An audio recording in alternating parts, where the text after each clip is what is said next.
بسم الله والحمد لله والصلاة والسلام على رسول الله وعلى آله وصحبه ومن والاه. رب اشرح لي صدري ويسر لي أمري واحلل عقدة من لساني يفقهوا قولي. Mes chers frères, mes chères sœurs, aujourd'hui avec l'aide d'Allah Tabarak wa Ta'ala, notre thème est la fraternité. La fraternité. Malheureusement, ce mot est devenu un mot qui est vide de sens dans la vie de beaucoup de nos frères et beaucoup de nos sœurs. On veut une époque de division où malheureusement il y a énormément de rancune, de haine, de calomnie, de médisance, de provocation, d'absence de conseil, d'absence de miséricorde et d'amour en Allah Tabarak wa Ta'ala. Les cœurs de certains ont durci envers leurs frères et sœurs. Et il est grand temps de changer tout cela et se conformer réellement comme il le faut au Coran et à la Sunna du prophète alayhi salatu wassalam. Tout d'abord, je tiens à vous rappeler une chose qui est l'importance de se rencontrer. Le musulman a besoin de voir ses frères en Allah. De même que nos sœurs ont besoin de se voir entre elles, car le fait de se rencontrer pour Allah renforce la foi. Quand on rencontre nos frères en Allah, tabarak wa ta'ala, on se sent bien. On se rappelle mutuellement notre Seigneur Azza wa Jal. Dans nos rencontres, on se conseille, on se fait beaucoup de rappels. Et avec ces rappels et avec ces rencontres avec nos frères, avec nos sœurs, nos soucis diminuent. Et on retrouve de l'énergie. Pourquoi ? Parce que justement, j'ai entendu une belle parole, un verset qui m'a donné plus de force, un hadith du prophète alayhi salatu wassalam, une parole sage. Allah tabarak wa ta'ala il nous dit dans le Coran: wal mu'minuna wal mu'minat ba'dhum awliya'u ba'd ya'muruna bil ma'ruf wa yanhauna 'anil munkar wa yuqimuna as-salata wa yu'tuna az-zakah wa yuti'una Allah wa rasulahu ulaika sayarhamuhum Allah inna Allah 'azizun hakim. Les croyants et les croyantes sont les alliés les uns des autres. Vous entendez ? Les croyants et les croyantes sont alliés les uns des autres. Ils commandent le convenable. Ça, c'est les croyants. Ils appellent au bien, au convenable. Interdisent le blâmable, accomplissent la salat, acquittent la zakat et obéissent à Allah et à son messager. Voilà ceux auxquels Allah fera miséricorde. Et on a tous besoin de la rahma d'Allah Azza wa Jal. Voilà ceux auxquels Allah fera miséricorde, car Allah est puissant et sage. Le fait de se rencontrer est très important. Cela permet de souder les liens entre nous. Plus on se voit, plus on s'aime. Il est important de se rappeler les bienfaits d'Allah qui sont indénombrables. Sachez qu'Allah tabarak wa ta'ala, il nous a comblés de bienfaits apparents et cachés. Suivez bien s'il vous plaît. Sachez qu'Allah ta'ala nous a comblés de bienfaits apparents et cachés. Allah ta'ala il dit: Alam taraw anna Allah sakhkhara lakum ma fi as-samawati wa ma fi al-ard wa asbagha alaykum ni'amahu zahiratan wa batina. Ne voyez-vous pas qu'Allah vous a assujetti ce qui est dans les cieux et sur la terre, et il vous a comblé de ses bienfaits apparents et cachés. Et parmi les grands bienfaits d'Allah tabarak wa ta'ala, il y a la fraternité en Allah. Al-ukhuwa fillah. L'islam, c'est une religion qui est magnifique. Et l'islam, c'est pas la religion des Arabes. C'est une religion universelle. C'est une religion qui a réuni les gens de toutes contrées. Allah tabarak wa ta'ala a rappelé au prophète alayhi salatu wassalam le bienfait de la fraternité. Dans le Coran, Allah ta'ala il dit: Huwa alladhi ayyadaka bi nasrihi wa bil mu'minin wa allafa bayna qulubihim. C'est lui qui t'a soutenu par son secours ainsi que par l'assistance des croyants. Il a uni leur cœur par la foi. C'est Allah tabarak wa ta'ala qui a uni nos cœurs par quoi ? Par la foi. Et dans le verset qui suit de la même sourate, sourate Al-Anfal, لو أنفقت ما في الأرض جميعا ما ألفت بين قلوبهم ولكن الله ألف بينهم إنه عزيز حكيم. Si tu avais dépensé tout ce qui est sur terre, tu n'aurais pas pu unir leur cœur. Mais c'est Allah qui les a unis, car il est puissant et sage. C'est Allah tabarak wa ta'ala qui a uni nos cœurs par ce din. C'est un immense bienfait de la part d'Allah tabarak wa ta'ala. Lorsque la fraternité règne entre nous, les cœurs se réunissent, s'unissent, les disputes disparaissent et la communauté retrouve sa force. L'islam nous a enseigné comment vivre ensemble. hein, entre musulmans et également avec les non-musulmans. L'islam a fait que l'arabe se rapproche du perse, que le byzantin se rapproche du turc, que l'abyssin se rapproche de l'indien, que les muhajirines se rapprochent des ansar. Abu Bakr radiallahu anhu, il était Qurashi. Saad ibn al-Rabi', il était ansari, c'est-à-dire il faisait partie des musulmans de Médine. Suhaib, on l'appelle Suhaib al-Rumi, n'est-ce pas? Il était byzantin. Bilal al-Habashi, Bilal l'Éthiopien, n'est-ce pas? Salman al-Farisi, le perse. Ce qui a uni les compagnons, c'est la ilaha illallah. L'islam a fait que le blanc et le noir ont eu de la valeur. Le pauvre et le riche ont eu de la valeur. L'islam a fait que Bilal radiallahu anhu, qui était rabaissé aux yeux de certains, a été élevé en rang. A été élevé en rang. Par quoi? Par le din. Le nationalisme a été aboli avec la venue de l'islam. Depuis l'islam, il n'y a pas de différence entre un arabe et un non-arabe, entre un riche et un pauvre, si ce n'est par la piété. Allah Ta'ala, il dit Ya Yohannas, inna khalaqnakum min dhakarin wa untha wa ja'alnakum shu'uba wa qaba'ila li ta'arafu inna akramakum 'inda Allahi atqakum inna Allaha alimun khabir. Ô homme, nous vous avons créé d'un mâle et d'une femelle et nous avons fait de vous des nations et des tribus. Ça c'est dans la sourate 49 verset 13. Et nous avons fait de vous des nations et des tribus pour que vous vous entreconnaissiez. Allah subhanahu wa ta'ala, il ne nous a pas créés pour qu'on soit divisés, pour qu'on soit ennemis les uns des autres, pour qu'on se fasse la guerre. La base de la relation des humains est la paix, et l'entente, et le rapprochement des cœurs, et le fait qu'on s'entreconnaisse. Allah il nous dit, le plus noble d'entre vous auprès d'Allah est le plus pieux.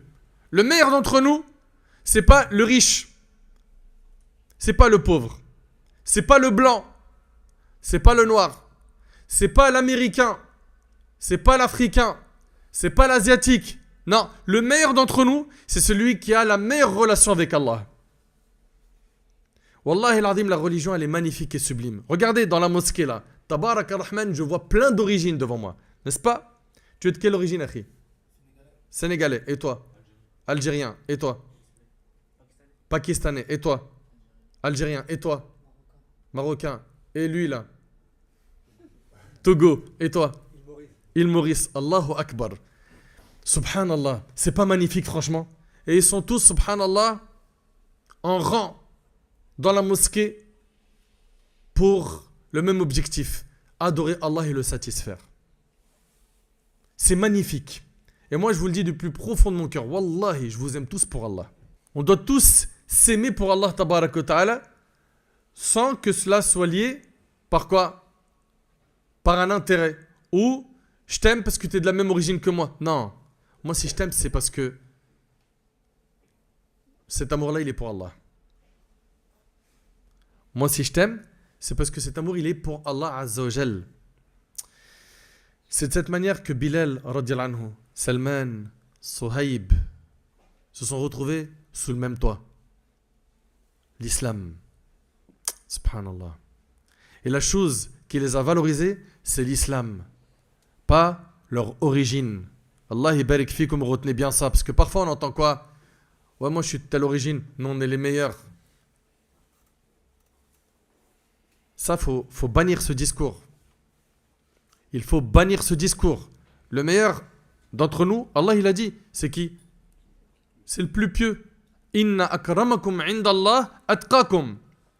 Et dans le hadith authentique, le prophète sallam a dit, écoutez bien s'il vous plaît, hein, ô Bani Hashim, le prophète sallam il a dit, ô Bani Hashim, que les gens ne viennent pas à moi avec leurs œuvres et vous avec vos origines. Nous, on est les meilleurs par notre origine. Donc, voilà, on sera sauvés.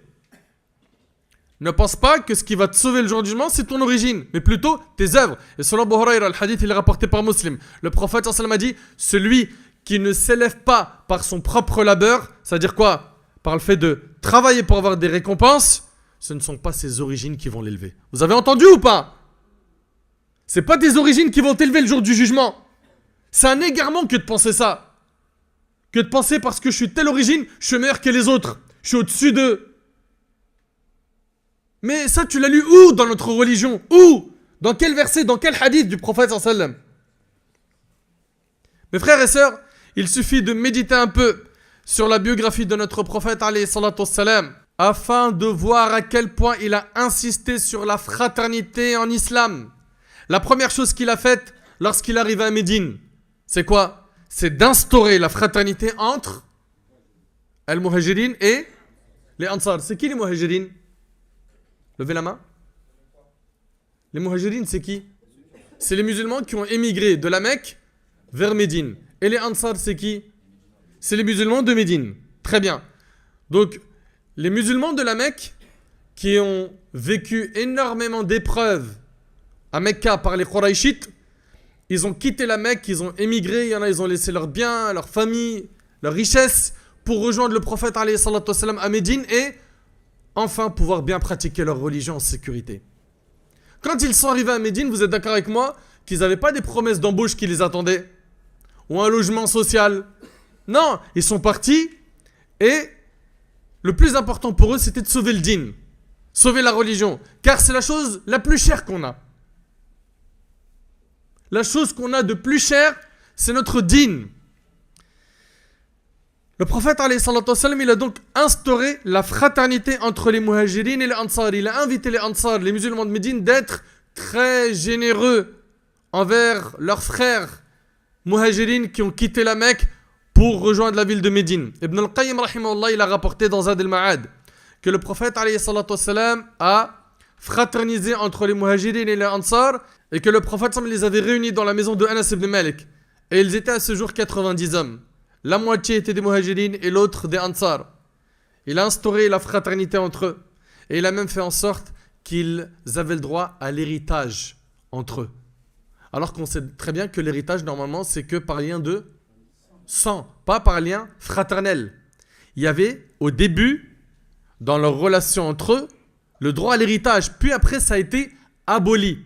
Ça a été annulé par notre religion. Et l'héritage est resté uniquement avec le droit de quoi? Du lien de famille, d'accord? De sang. Allah Ta'ala a dit wa ulul arhami ba'duhum awla bi ba'din fi kitabillah inna Allah bi kulli shay'in alim. Cependant, ceux qui sont liés par la parenté ont priorité les uns vers les autres. D'après le livre d'Allah, certes Allah est omniscient. Après cela, l'héritage a été distribué uniquement entre les familles. Vous suivez? Cette fraternité qu'il y a eu entre les compagnons était impressionnante. Il y avait un droit d'héritage entre eux. Je ne sais pas si vous arrivez à réaliser. Ce que le prophète alayhi salatu wassalam a fait, à savoir unir les musulmans entre eux, doit être parmi nos premiers soucis. On doit puiser toute notre force pour unir les rangs et non les diviser comme le font certains. Tout ce qui nous divise, on se doit de le supprimer afin de garder un rang ferme et bien soudé. Les muhajirin, qui sont donc les musulmans qui ont quitté la Mecque pour arriver à Médine, ils avaient abandonné leur demeure, leur commerce, leurs enfants, leurs biens. Et tout ça pour sauver leur religion. Afin d'émigrer pour Allah. Et ils se sont rendus dans une ville qui n'était pas la leur. Tout en sachant qu'ils ne connaissaient personne. Qu'ils ne savaient pas comment était le mode de vie à Médine. Ils ne savaient pas comment est-ce qu'ils allaient gagner de l'argent. La majorité d'entre eux n'avaient pas de logement qui les attendait à Médine. Cela signifie qu'ils ne savaient pas où est-ce qu'ils allaient dormir. Et grâce à Allah tabarak wa ta'ala, puis par le bienfait de la fraternité, les ansar les ont accueillis de la meilleure des manières. Et ils ont pu trouver un logement et trouver de quoi se nourrir. Allah Ta'ala il dit وَالَّذِينَ تَبَوَّأُوا الدَّارَ وَالْإِيمَانَ مِنْ قَبْلِهِمْ يُحِبُّونَ مَنْ هَاجَرَ إِلَيْهِمْ وَلَا يَجِدُونَ فِي صُدُورِهِمْ حَاجَةً مِمَّا أُوتُوا وَيُؤْثِرُونَ عَلَى أَنفُسِهِمْ وَلَوْ كَانَ بِهِمْ خَصَاصَةٌ وَمَنْ يُوقَ شُحَّ نَفْسِهِ فَأُولَئِكَ هُمُ الْمُفْلِحُونَ.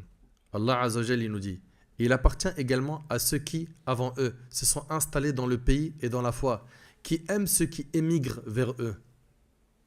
Ils aiment ceux qui émigrent vers eux et ne ressentent dans leur cœur aucune envie pour ce que ces immigrés ont reçu et qui les préfèrent à eux-mêmes.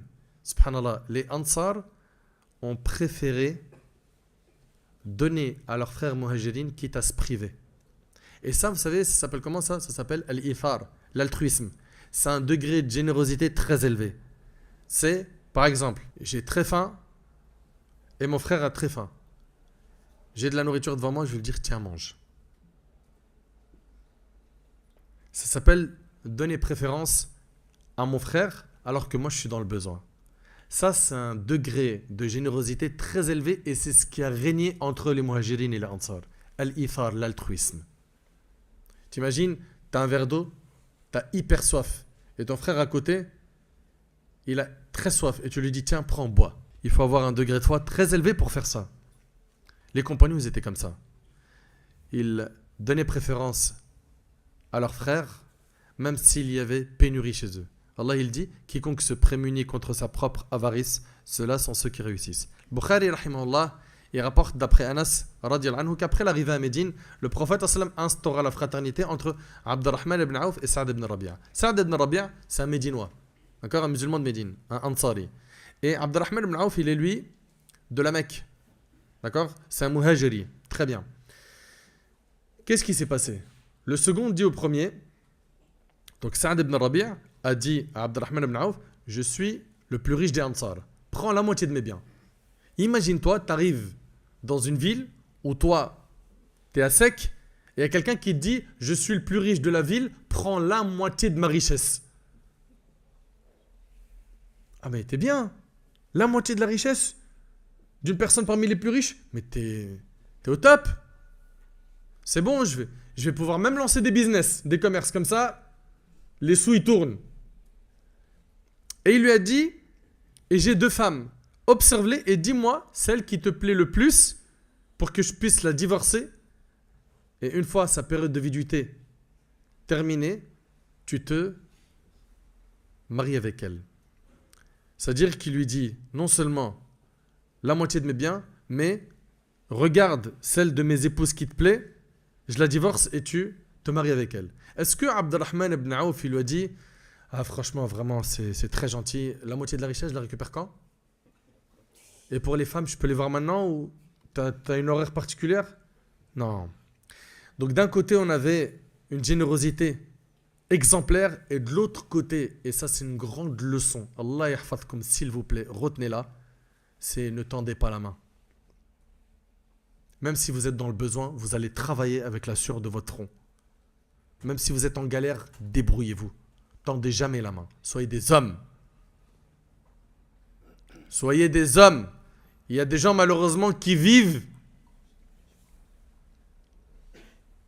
sur les dépenses des autres. C'est vrai ou pas? Il ne s'assume pas. Il ne fait aucun effort. Et il fait que de tendre la main à droite et à gauche. Abdurrahman ibn Auf, ce compagnon, lui a dit qu'Allah bénisse ta famille et tes biens. Il a dit où se trouve le marché? Montre-moi il est où le marché. Il est parti, il a travaillé dans le marché, il a commercé et il est devenu lui-même un des plus riches des compagnons. C'est comme ça qu'ils étaient les compagnons. Ok? Parfois, on a des frères qui travaillent et qui va quand même demander de l'argent à son père. Inna lillahi wa inna ilayhi raji'un. Jusqu'à quand tu es une charge? À quel moment tu le soutiens tes parents? Eux qui ont sacrifié beaucoup quand tu étais jeune. Ils ont dépensé sans compter, ils se sont privés pour toi.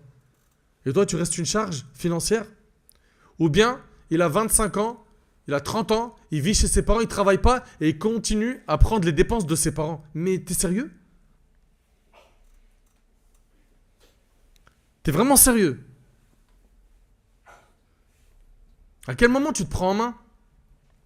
As-tu oublié que le prophète il a dit la main qui donne est meilleure que la main qui reçoit? Al-yadul ulya khayr min al-yad as-sufla. La main qui donne est meilleure que la main qui reçoit. C'était donc cette fraternité qui régnait entre les compagnons radiyallahu anhum. Et tout cela était l'éducation de notre bien-aimé alayhi salatu wassalam. Les compagnons ont compris la parole d'Allah tabarak wa ta'ala dans Sourate al-Hujurat, innamal mu'minuna ikhwa. Les croyants ne sont que des frères. Nous sommes que des frères.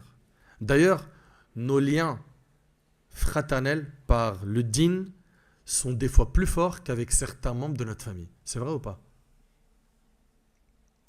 Tes frères en Allah, généralement ils te rappellent Allah, l'au-delà, le fait de bien œuvrer.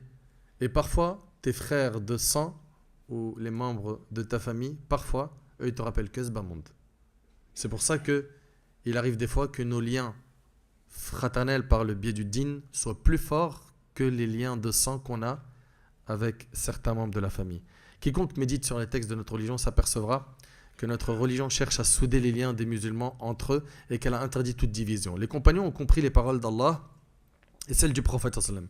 Et c'est pour ça qu'ils ont été unis. Un rang ferme. Quant aux hadiths sur la fraternité, ils sont très nombreux et ils ont pour but de souder nos liens et de nous mettre en garde contre la division. Et de ne pas nous tourner le dos. Selon Abu Hurayra, le prophète sallam a dit « Méfiez-vous de la présomption, car la présomption est le parler le plus mensonger. » Faites attention aux mauvais soupçons. Qu'est-ce que ça ronge les cœurs, ça? Après, nos pieux prédécesseurs, ils disaient que celui qui se met dans une position où on peut l'accuser, c'est-à-dire que lui-même, il s'est mis dans une situation douteuse. Eh bien, les salafs, ils disaient que celui qui fait ça, qu'il ne blâme pas celui qui a pensé du mal de lui. Nous, il nous a demandé de ne pas avoir de mauvais soupçons envers nos frères, envers nos sœurs, mais également, il nous est demandé à nous de ne pas nous retrouver dans des situations où on peut douter de nous. Ok? Le prophète sallam dit dans la suite du hadith, n'employez pas vos 5 sens à la recherche des défauts des autres. Et t'imagines, il y en a, ils font que ça. Ils cherchent les défauts des autres et ils publient ça sur le net. Ils envoient ça par SMS, WhatsApp, etc. Et le prophète me dit, et ne vous espionnez pas. Et il y a des gens, ils font que ça. De s'espionner. J'espionne ma femme. J'espionne mon mari. J'espionne mes enfants. Ou bien il y en a même, ils vont aller espionner ce que disent les conférenciers, les imams, les savants. Ils vont écouter des heures et des heures de conférences pour espérer trouver une erreur et les humilier sur le net.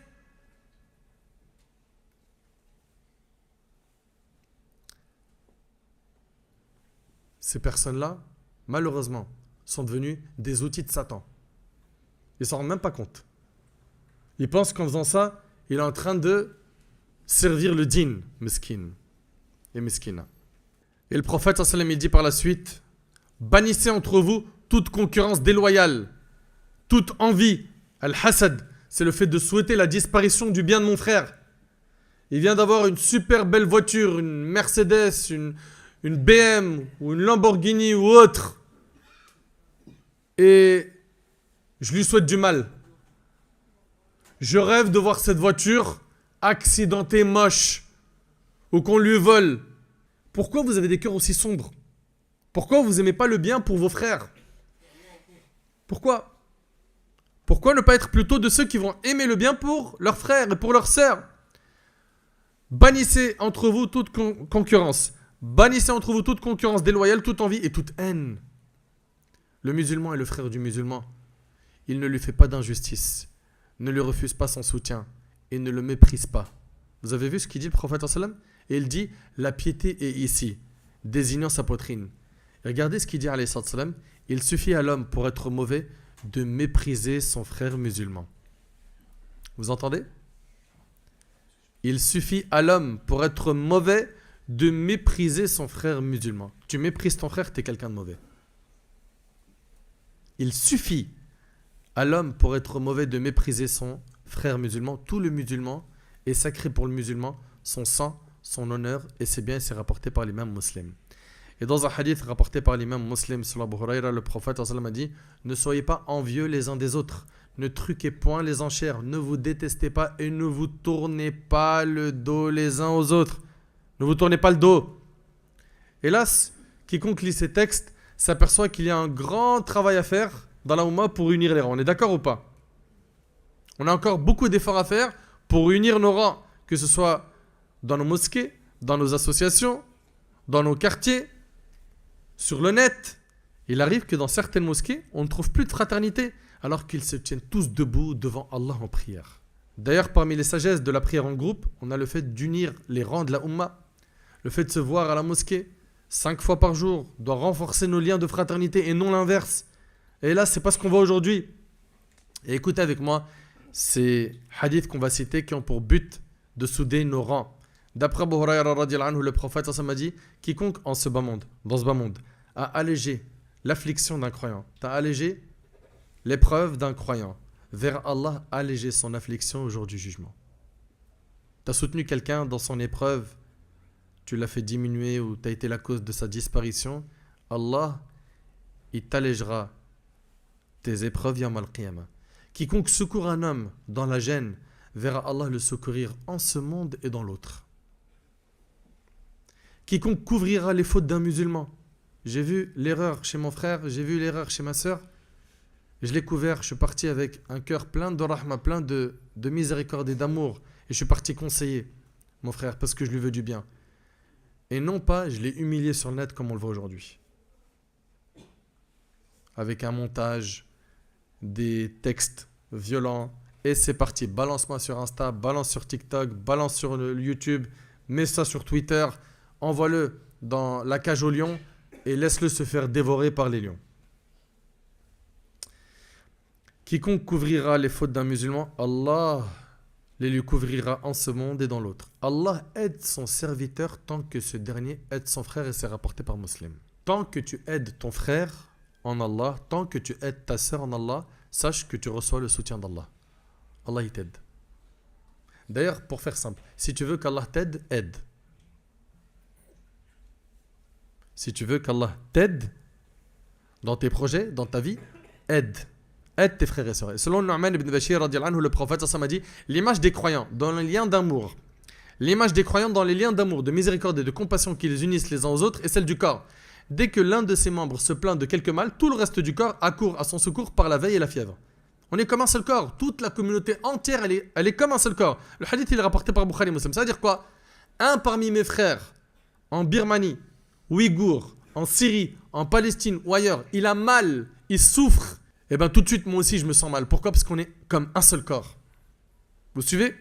Et selon Abu Hurayra radiallahu anhu, le prophète sallam a interdit aux citadins de vendre pour le campagnard. Il a interdit aussi les enchères truquées. De même que de casser le marché de son frère. Ton frère en Allah, écoutez bien. Ton frère en Allah, il est en train de vendre à un musulman ou à un non-musulman une marchandise. Et toi, tu viens, tu casses ce commerce, tu dis au client, viens, je te donne mieux que lui. Je te fais un meilleur prix.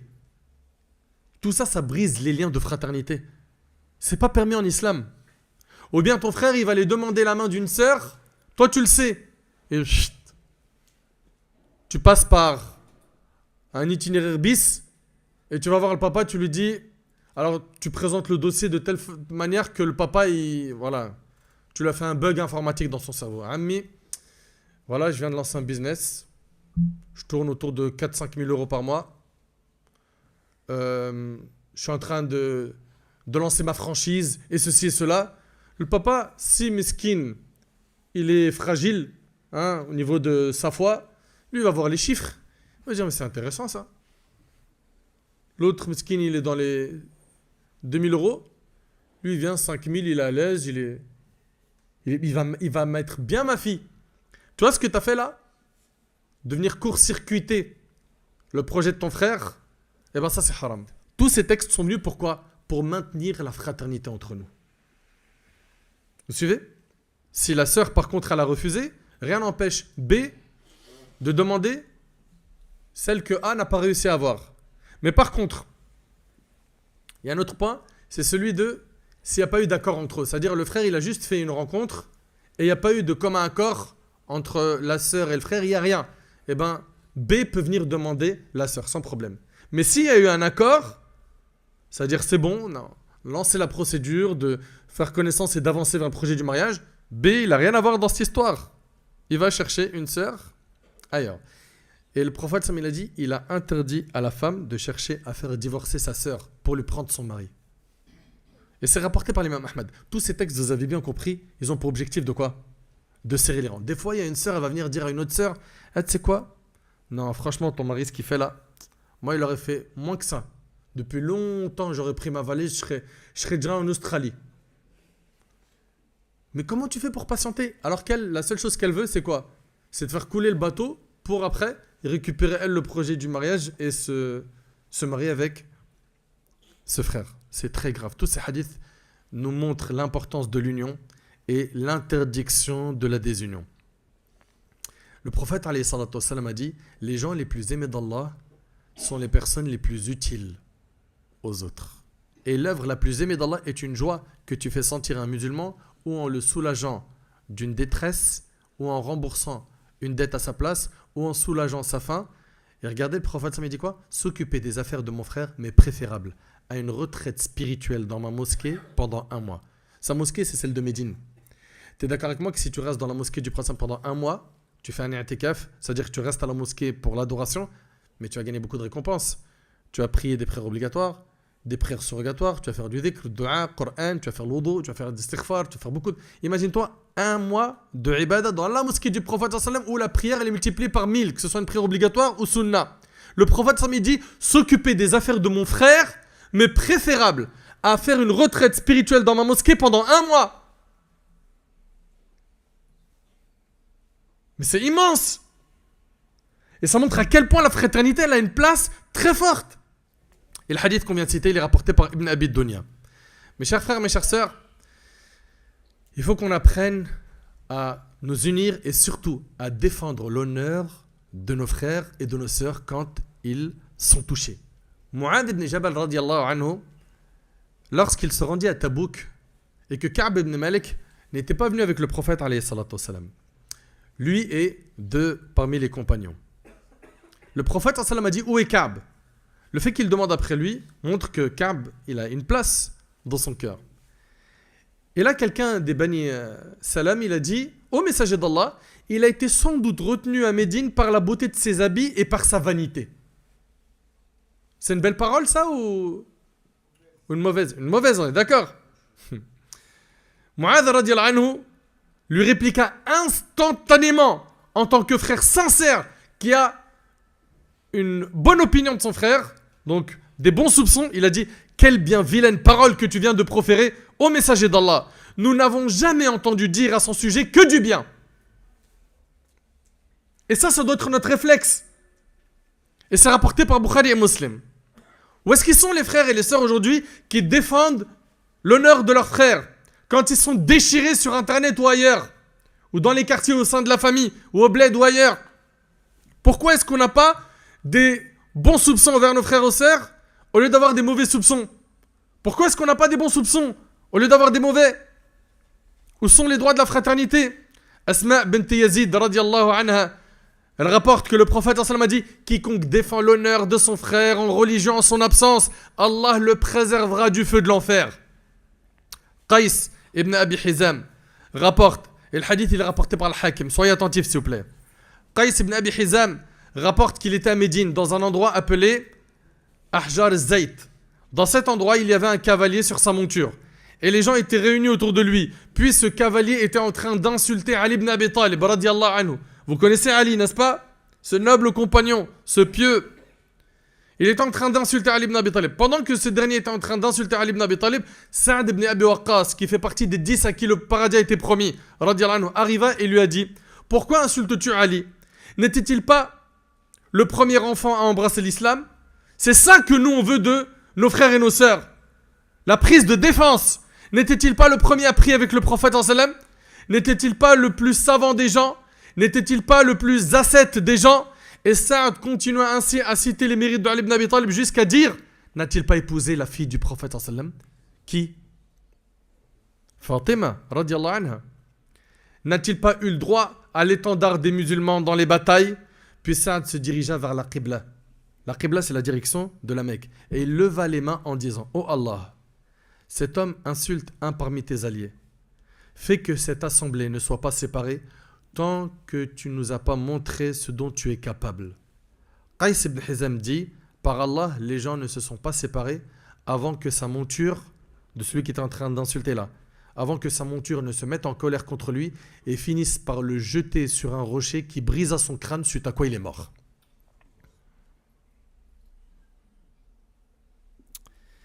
C'est ainsi qu'ils défendaient leurs frères.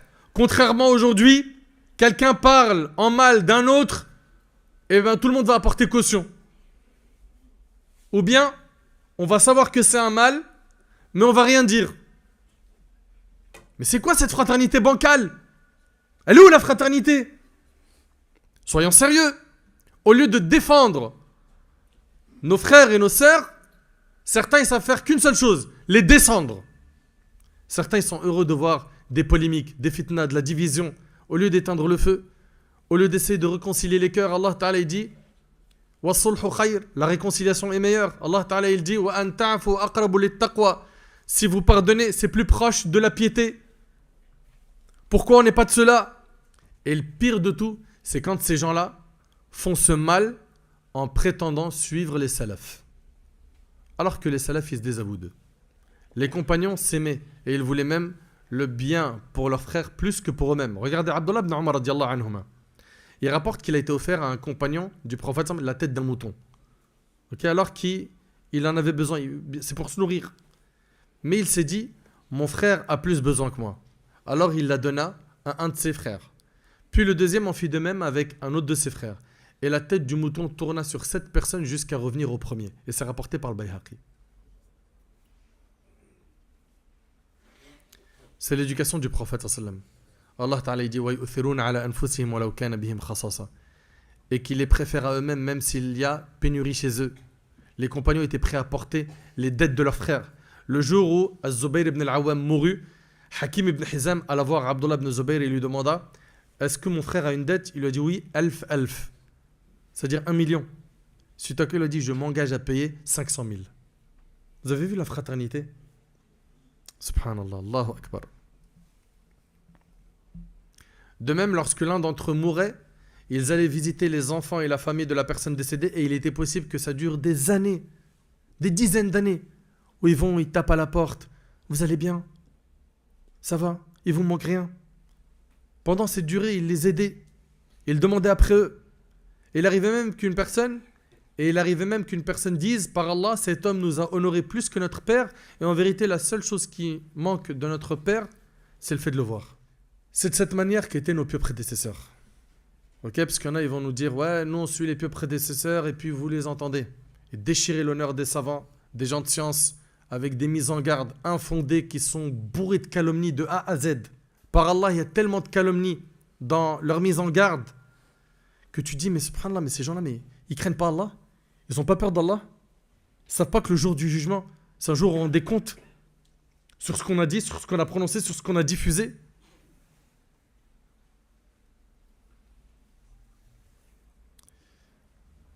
Il a été rapporté qu'un parmi les savants des tabi'in, appelé Masrouq, il était endetté. De même, Khaythama était endetté.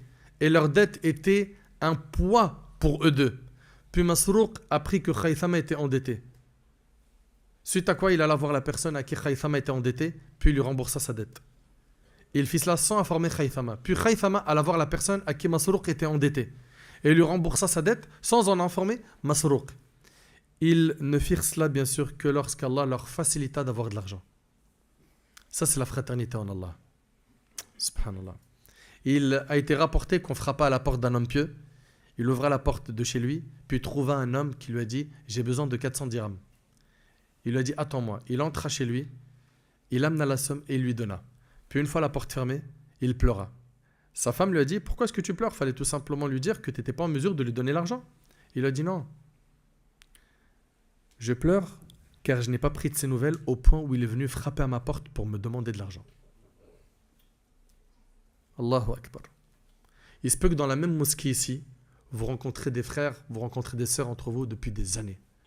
Vous passez même pas le salam. Vous connaissez même pas. Il se peut que dans le même rang, il y ait des gens, ils ont des dettes, des problèmes, ils sont tellement immenses. Ils ont juste besoin d'une belle parole, d'un réconfort, d'un soutien. Personne ne les calcule. Jusqu'à quand on a une fraternité qui n'est pas complète? Jusqu'à quand?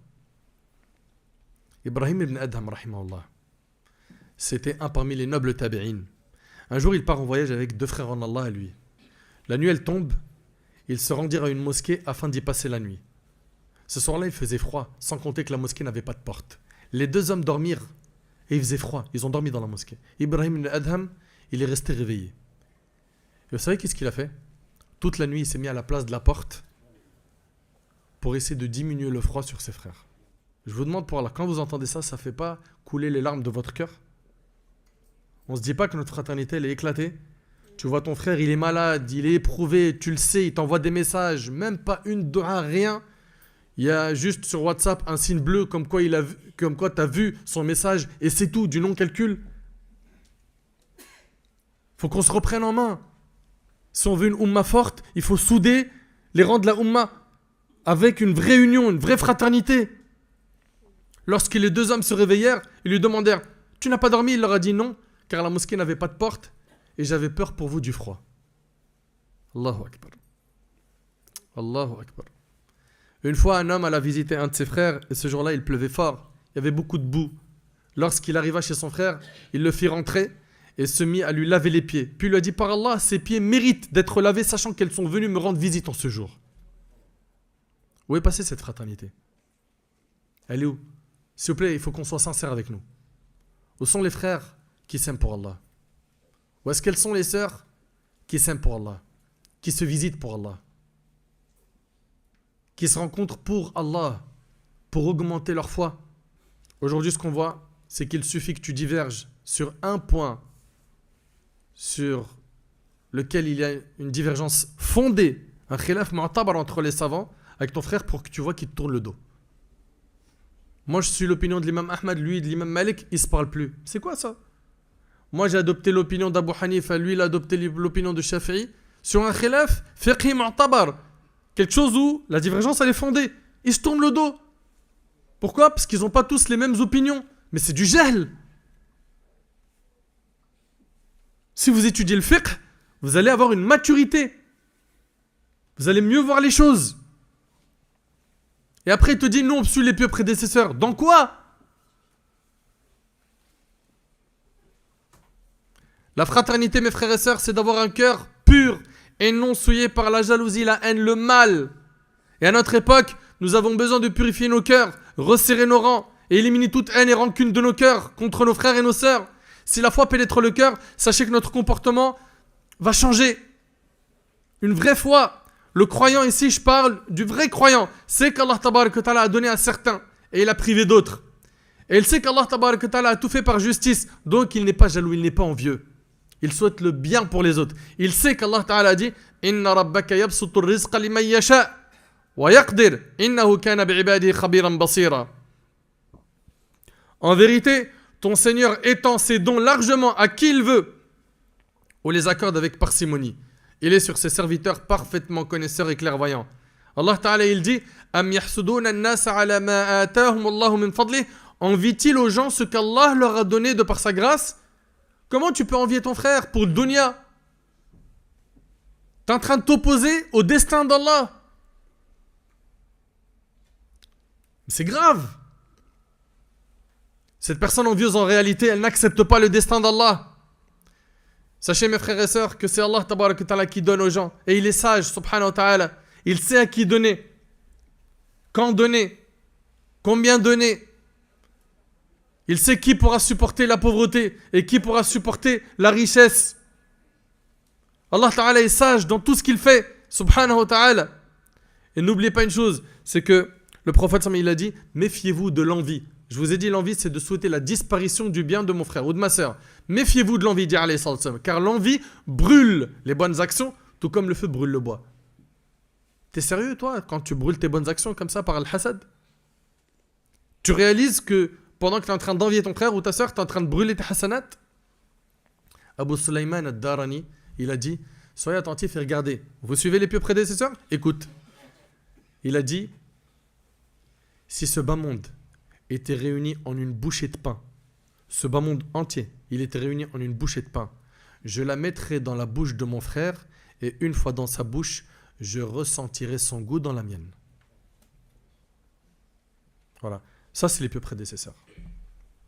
Et qu'Allah fasse miséricorde à Ibn Sirin, rahimallah, qui a dit, par Allah, je n'ai jamais été envieux de quelqu'un pour ce bas monde. Il disait, comment être envieux de lui? S'il fait partie des gens du paradis, ce bas monde ne vaut rien comparé à l'autre. C'est vrai ou pas? Et s'il fait partie des gens de l'enfer, comment puis-je être envieux de quelqu'un qui fait partie des gens de l'enfer? Leur cœur était sain, bien entretenu comparé à beaucoup de gens parmi nous. Parmi les catastrophes qui ont touché notre communauté, on a ce nationalisme destructeur. Alors, aimer ton pays, pas de problème. Mais que ça en arrive à ce qu'il y ait des divisions au sein de notre communauté, là, il y a un problème. Il y a un problème. On a déjà vu pour des matchs, des gens se détester, s'insulter. Il est en train de regarder un match, c'est du divertissement. Il prend des péchés. Et il augmente sa haine envers certaines nationalités. Mais craignez Allah. Si regarder des matchs, ça te rapproche du feu de l'enfer, ferme le match. Apprends à te contrôler, puis plus tard tu regarderas des matchs. Soyez sérieux. Tu veux vendre ton paradis pour du divertissement? Faisons donc très attention.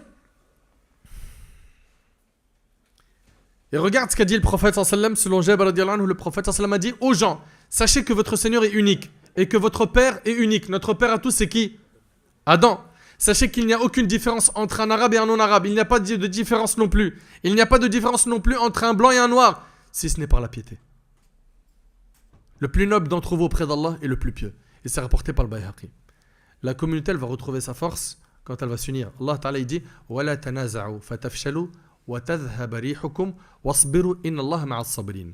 Et ne vous disputez pas, sinon vous fléchirez, vous allez faiblir et perdrez votre force et soyez endurants, car Allah est avec les endurants. Le prophète alayhi salatu wassalam, il dit, un musulman a 6 devoirs à accomplir à l'égard de son frère. Écoutez bien, s'il le rencontre, qu'il le salue. Quand tu vois ton frère, tu lui dis salam alaikum. S'il l'invite, il accepte l'invitation. S'il cherche un conseil, alors qu'il le conseille.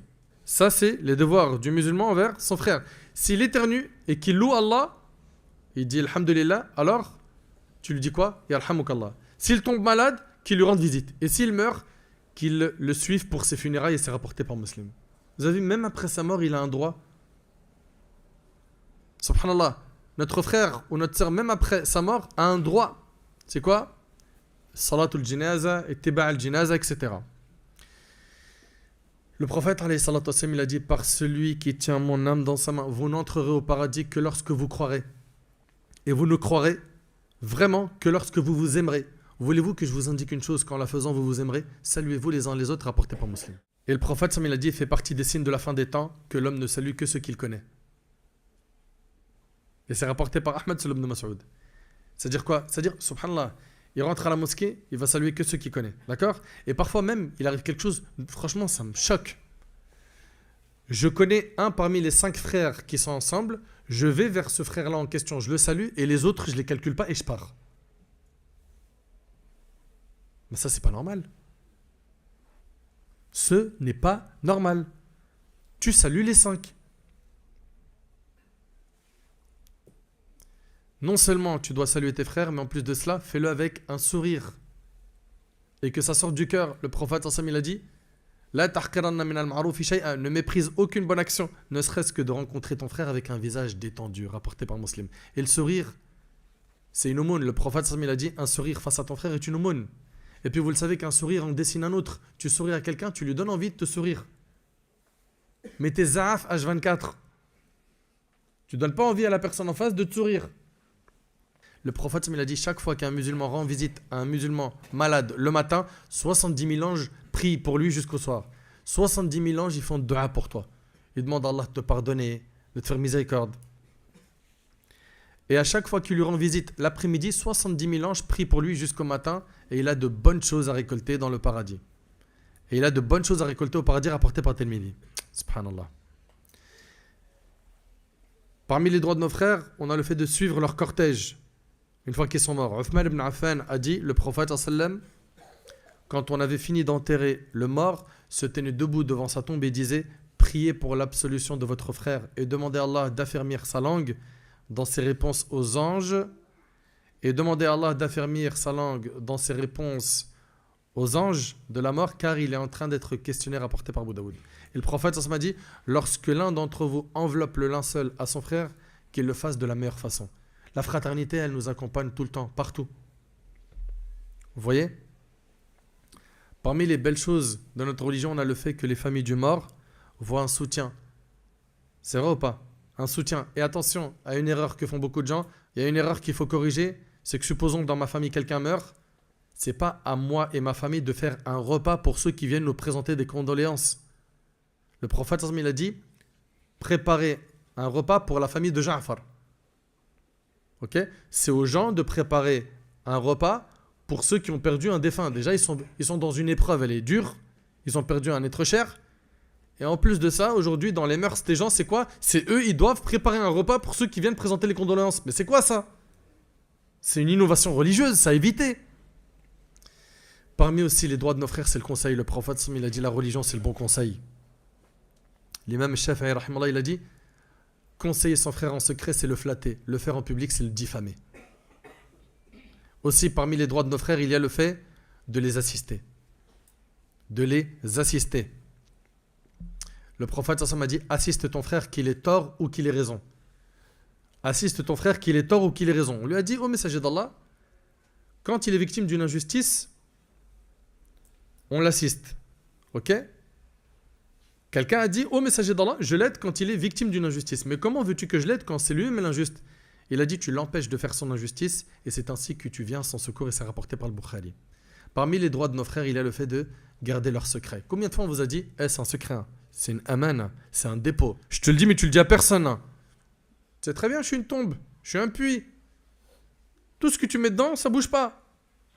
On finit la discussion, il va voir ses potes, tu lui dis je vais te dire un truc, jure wallah, tu le dis à personne. Tu viens de dire à l'instant que tu gardes les dépôts. Et on les garde pas. Et ça c'est grave. C'est grave. Selon Jabir radiallahu anhu, le prophète a dit si un homme raconte à un autre une chose et se retourne pour voir à droite et à gauche, c'est un dépôt. Il est venu, il t'a dit je voulais dire quelque chose. Après il dit attends. En fait, là c'est un dépôt. Ça veut dire que tu n'as pas le droit de le dire à quelqu'un. Parmi les droits de nos frères en Allah, on a le fait de leur parler gentiment avec les meilleures paroles. Certains, ils utilisent que les paroles les plus dures envers leurs frères. Alors qu'ils savent très bien être des petits chats, très mignons, très sympas. Il n'y a qu'à les voir quand ils vont renouveler des papiers administratifs. Je suis désolé, ça pique. Je suis navré, excusez-moi. Il est super respectueux. Et on ne dit pas qu'il faut être autre chose que cela. Mais subhanallah, c'est quand même malheureux de voir que avec l'étranger, il se comporte à merveille. Et avec ses amis, ses potes, les proches, la famille, etc., il est hyper méchant avec eux. Non. Allah Ta'ala il dit وَقُلْ لِعِبَادِي يَقُولُ الَّتِي هِيَ أَحْسَنُ. Et dit à mes serviteurs d'exprimer les meilleures paroles. إِنَّ الشَّيْطَانَ يَنْزَغُ بَيْنَهُمْ. Car le diable sème la discorde parmi eux.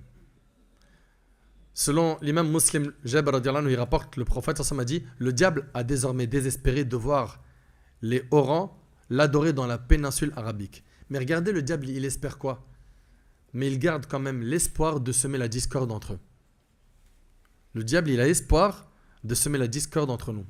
Également, apprends à parler avec tes frères et ne sois pas mauvais, te moque pas d'eux. Allah Ta'ala dit la yaskhar qawmun min qawm asa yakunu khayran minhum. Allah Ta'ala dans le verset dit ô vous qui avez cru qu'un groupe ne se raille pas, ne se moque pas d'un autre groupe. Ceux-ci sont peut-être meilleurs qu'eux. Et que des femmes ne se raillent pas d'autres femmes. Ils sont là H24 pour faire rire, pour mettre de l'ambiance, à se moquer des autres et à dire des paroles blessantes. Parfois il y a des blessures très dures à soigner. Le prophète a dit le musulman est celui dont les musulmans sont à l'abri du mal de sa langue et ses mains. Le prophète il a dit ô vous qui avez cru avec vos langues alors que la foi n'a pas encore pénétré votre cœur, ne médisez pas des musulmans et ne cherchez pas les défauts de vos frères. Car quiconque cherche les défauts de son frère en islam, Allah cherchera les siens. Et celui dont Allah cherche ses défauts, il l'humiliera en mentionnant ses défauts, même ce qu'il a commis seul dans sa demeure. Et c'est rapporté par Abu Daoud. En deux mots, tu t'aventures à chercher les défauts des autres, attends-toi à ce que tu sois humilié. Et d'ailleurs, même ceux qui ont mangé la chair des savants, des prêcheurs, etc., par des mises en garde injustes, etc., mais combien d'entre eux ils ont été humiliés? Combien? Wallah, c'est impressionnant. Mais ils ne méditent pas. Un jour, Abdullah ibn Omar, il a regardé la Kaaba, il lui a dit qu'est-ce que tu es sacré auprès d'Allah, mais l'honneur du croyant est plus sacré que toi auprès d'Allah. C'est-à-dire quoi? Détruire la Kaaba, c'est moins grave que de toucher à l'honneur de ton frère ou l'honneur de ta sœur. T'imagines détruire la Kaaba? Subhanallah. Selon Mu'adh ibn Anas al-Juhani radiallahu anhu, le prophète a dit quiconque dit à un musulman une parole ayant pour but de le rabaisser, Allah le retiendra sur le pont de l'enfer jusqu'à ce qu'il revienne sur ce qu'il a dit rapporté par Abu Daoud. L'honneur du croyant, on vous a dit, il est sacré. Nos biens, notre sang, notre honneur, ils sont sacrés. Le prophète il a dit Votre sang, vos biens, votre honneur vous sont sacrés comme sont sacrés ce jour, en ce mois et cette ville. Cette ville, c'était la Mecque. Et c'est rapporté par Bukhari Muslim.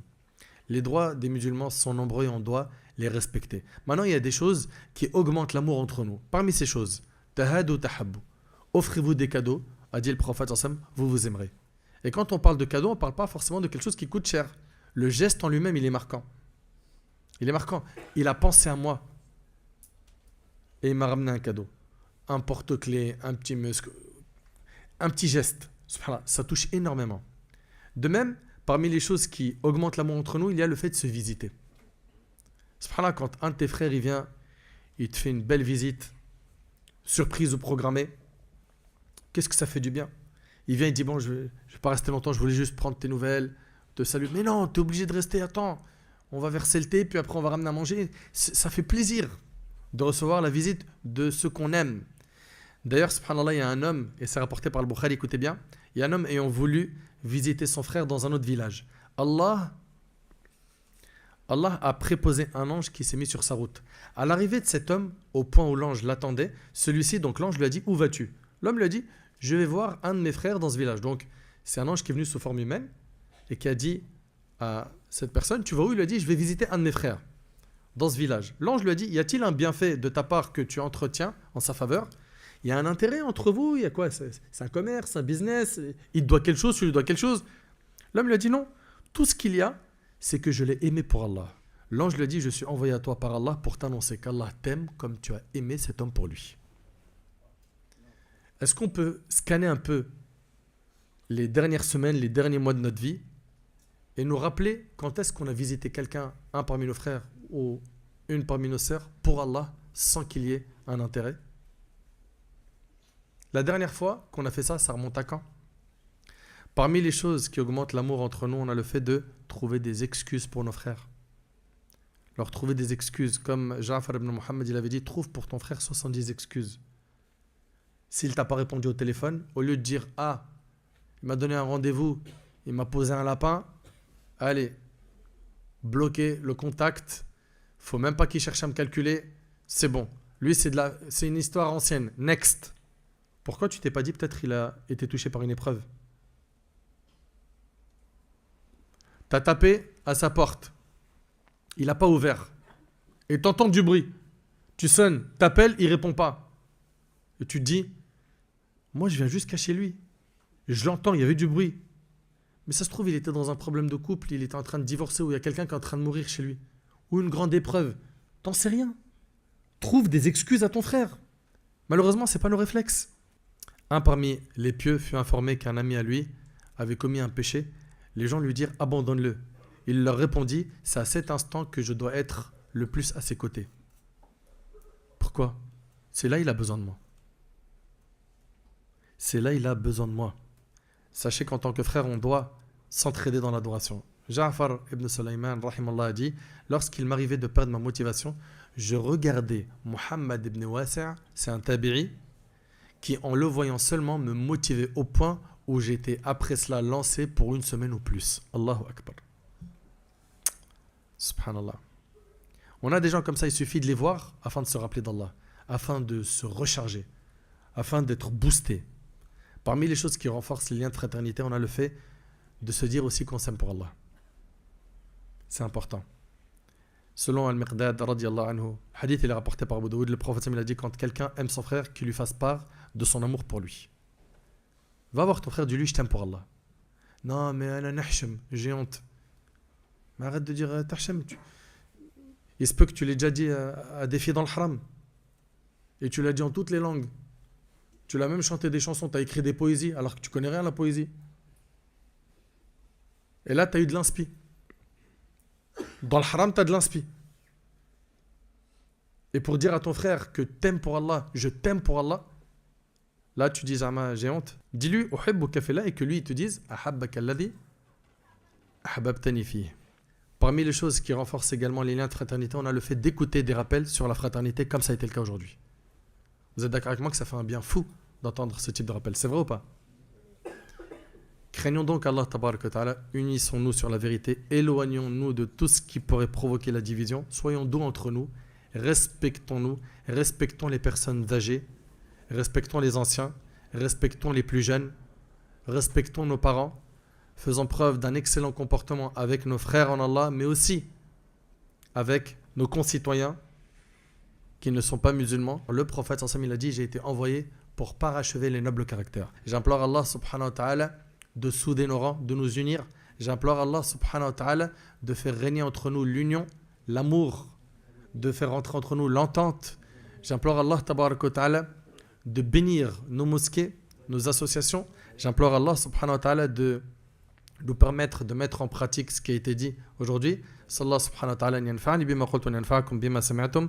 هذا ما أعلم والله عز وجل أعلى وأعلم سبحانك اللهم بحمدك أشهد أن لا إله إلا أنت أستغفرك وأتوب إليك وآخر دعوانا